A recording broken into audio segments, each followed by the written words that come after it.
Hello po sa inyong lahat mga ka-crypto. Ako po si Pinoy Crypto Trader at sa video na ito ay atin pong pag-uusapan ang katanungan ni ka-crypto rito kung saan ay sabi niya rito ay paano ba yung sinasabing arbitrage? Sample naman kay XRP. Kaya ayan, bago po tayo magpatuloy ay nais ko lamang po munang bigyang linaw ang aking disclaimer kung saan ang nilalaman po ng video na ito ay hindi po ito isang financial advice. For education and information purposes lamang po ang layunin nito. Maliban po dito ay nais ko na rin pong magbigay babala na wala pong kahit anumang group chat ang Pinoy Crypto Trader. Ayan, ang arbitrage na strategy ay ginagamit po ito sa iba't ibang market. Pero pagdating po rito sa crypto market ay ginagamit po ito sa iba't ibang mga crypto exchanges. Ayan, kung saan ay para kumita po sa arbitrage ay hinahanap po natin yung pagkakaiba sa presyo ng isang cryptocurrency sa bawat mga crypto exchanges. Yan, yung magandang halimbawa rito ay maghanap po tayo ng isang crypto exchange na may mababang presyo. Katulad sabi nito ay ayan, gagamitin natin si XRP birang halimbawa. Yan, maghanap tayo ng isang crypto exchange na may mababang presyo ni XRP. Ngayon kung pag meron po tayo nahanap na isang crypto exchange ay bibili po tayo dyan. Ngayon ay yung sunod ay maghahanap naman po tayo ng isang crypto exchange kung saan ang presyo ni XRP ay mas mataas. Yan, at kung pag nakahanap po tayo dyan, ang gagawin po natin ay yung ating nabili sa unang crypto exchange ay ililipat lamang po natin sa pangalawang crypto exchange na may mataas ang presyo ni XRP at dyan po natin ito ibebenta. At dyan po tayo kikita. Yan po ang tinatawag na arbitrage trading pagdating po sa cryptocurrencies. Kaya yan, magbigay po tayo ng isang halimbawa rito kay Coin Market Cap. Ayan, kay Coin Market Cap. Ayan, yung dito kay XRP. Ayan, buksan po natin yan. At ngayon ay buksan po natin yung kanyang mga available na mga exchanges. Click lamang po natin yung market. Ayan, at piliin po natin yung centralized exchange. Yan, makikita po natin dito yung mga listahan ng mga centralized exchange. Nandyan po si Binance, Coinbase, OKX, Bybit at marami pang iba. Ngayon, marami pa po yan. Ayan, na mga pages. Pero ito po yung ating top 10. Ngayon ay ito po yung mga presyo.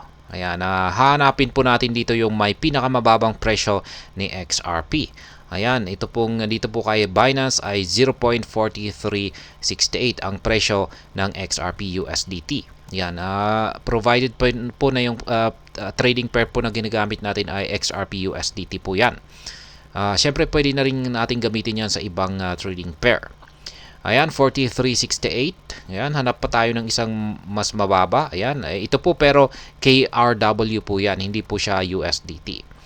Ayan, 4366. Ayan, mas mababa po ito, 4366. Ito na po yung pinakamababa dito sa top 10 natin na mga crypto exchanges. Ang 0.4366 kay Kraken po yan. Kaya bili po tayo ng maraming XRP token dito kay Kraken. Ngayon yung sunod po natin gagawin ay hanapin naman po natin yung crypto exchange na may pinakamataas na value or presyo ni XRP. Ngayon, gagamitin po ulit natin dito yung top 10 natin. Yung pinakamataas naman po dito ay ang presyong, ayan, ito kay Bitfinex. 0.4374. Ayan, may mas mataas pa po ba dyan? Ayan, wala na. Kaya ibig pong sabihin ay ito po yung dito po natin ibebenta yung nabili natin na XRP token dito kay Kraken.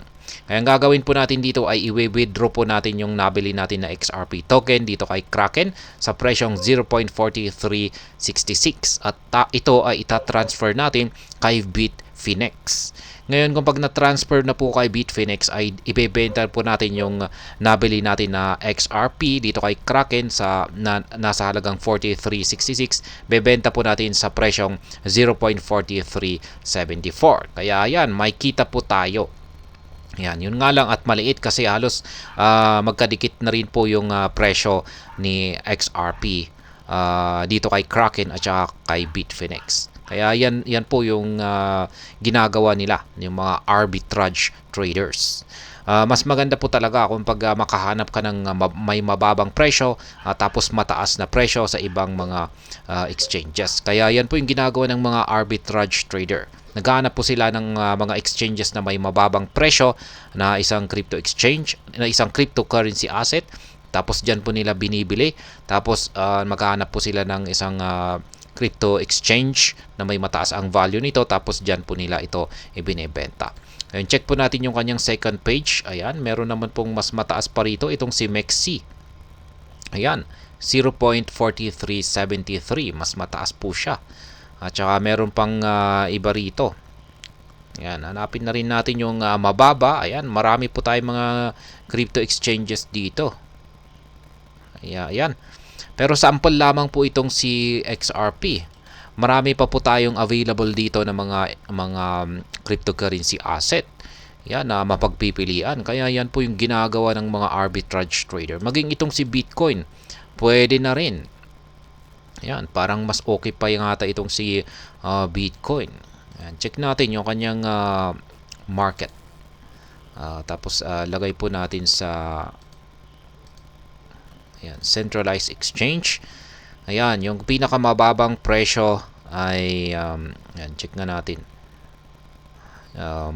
Kay Kraken po yata ulit. Ay mas mababa itong si Coinbase.